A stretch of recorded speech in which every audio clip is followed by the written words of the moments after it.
League is confusing, jungle tracking explained. So, jungle tracking is this really advanced concept that leaves a lot of new players confused, but the most important thing when learning how to jungle track is being able to lane at an okay level before you start. If you are missing other fundamentals, there's no point in jungle tracking.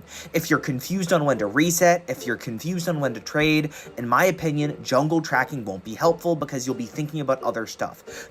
This is why, as you go higher, jungle tracking will become easier and harder as the difficulty and skill of your laners increases. Jungle tracking was easy for me in Diamond, then really hard in Diamond once I got to the higher ranks because the laners were so much better.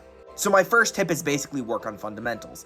The second tip that makes jungle tracking much easier, especially if you're a mid laner, is getting a level 1 ward.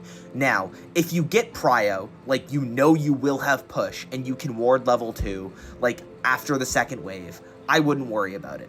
But if you can't get push into your lane, and you're a bot laner, a mid laner, or a top laner, and you think it's worth it, maybe ping your jungler to help get a level 1 ward, because that will take a huge amount of weight off of you, because you will know immediately where the jungler starts. Finally, jungle tracking itself.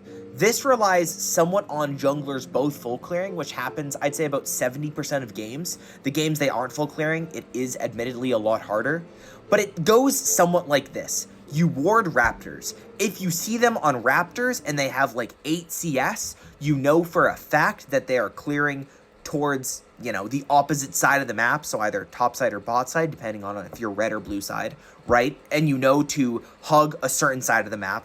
And if you don't see them until maybe they have 12 CS, meaning they've already cleared 3 camps, you know for a fact they're clearing towards raptor side as opposed to away from it. That is literally it. Jungle tracking is just making sure you know which side the enemy jungler is going to be on and avoiding that side.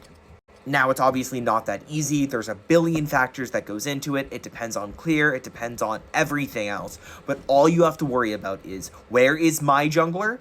And if it looks like your jungler is clearing, you're probably fine because their jungler's probably clearing. And if your jungler looks free to gank, their jungler probably has a timer to gank. The most common gank timer in the game is 3:30 because that means that the junglers have finished their full clear and are either going to scuttle or gank mid/top/bot.